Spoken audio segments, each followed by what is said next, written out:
When we're born, every experience we have begins to shape the way that we view the world. Every action we take and consequence we experience teaches us how to make sense of the world around us.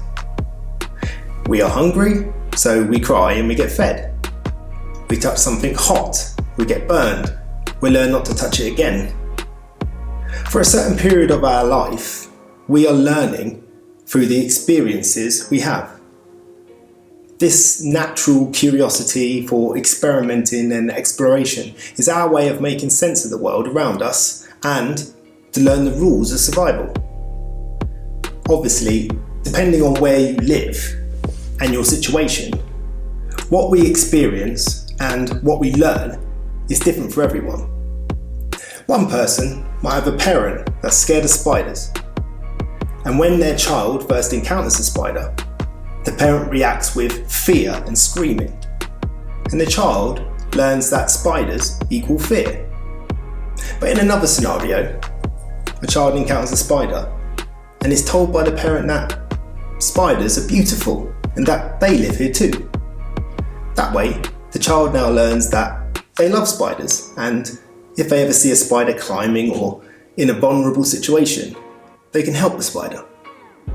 Over time, what we experience enough, what surrounds us, becomes the foundations to support what we believe moving forward in our lives. If you're encouraged to keep trying at something, then most likely you will grow into a person that continues to try.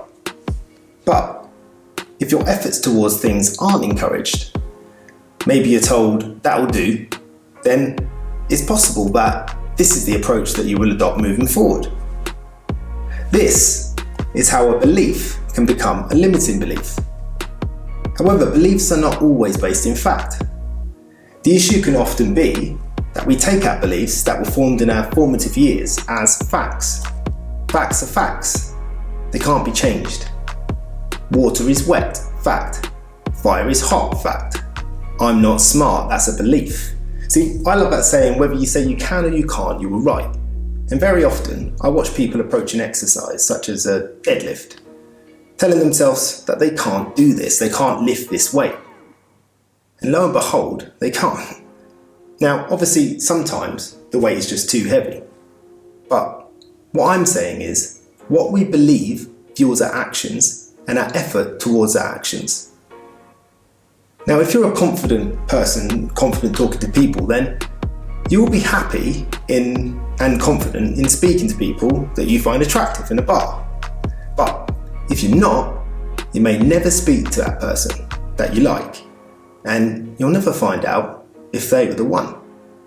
When you're a child, the beliefs you have are things like, I'm not sporty, or I'm rubbish at maths, or I don't like long walks. But as life piles on more context, these beliefs evolve.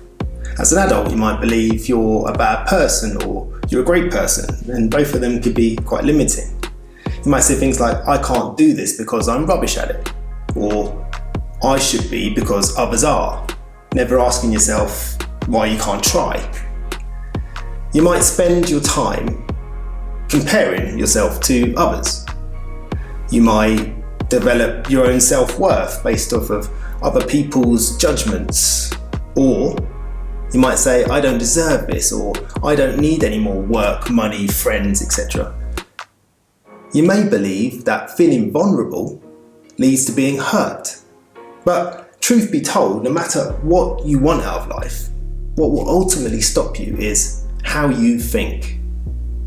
Now, if I'm honest, the limiting belief that has most affected me in my life is never believing that I'm smart enough or good enough for situations. Got a rather nasty case of imposter syndrome, I suppose. But no matter how much I educate myself, no matter how much experience I get, and no matter how many people I help or how many people tell me that I'm really good at my job, I'm just unable to believe in myself. Quite often I have to ask myself, what would have to happen for me to start believing in myself? Truth is, I'm yet to find the answer to that question. The better question is, where does this belief come from?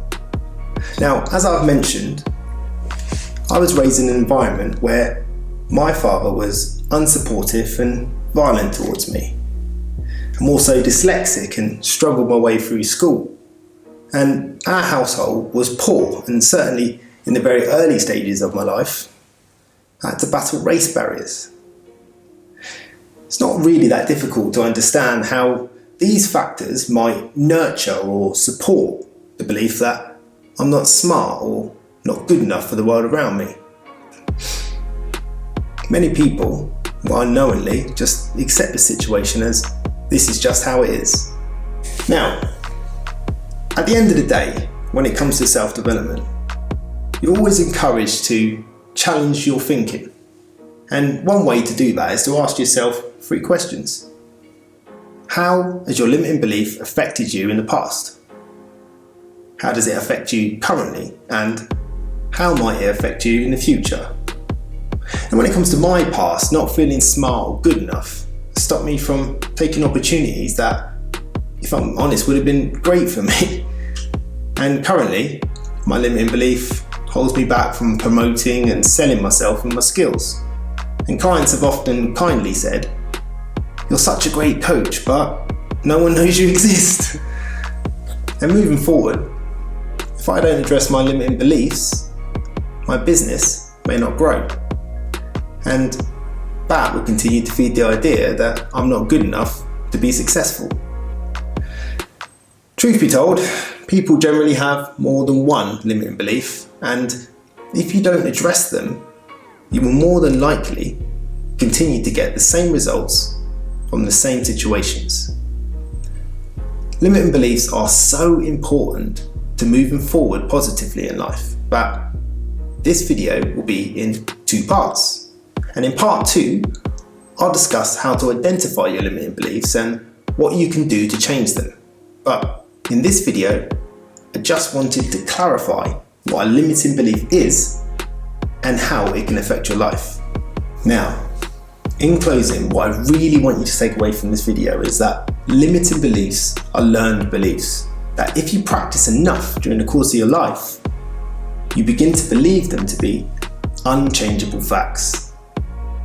This can hold you back in life, and they can stop you from forming healthy relationships. They can stop you from meeting and falling in love with your ideal partner. They can stop you from educating yourself or starting your own business, or even simply becoming successful at your current job. This is why it's so important to identify them and challenge them. It's fair to say that in order to overcome a limited belief, you must change that belief or your actions, but one of them must change. Thanks for watching, and I'll see you next week for part 2.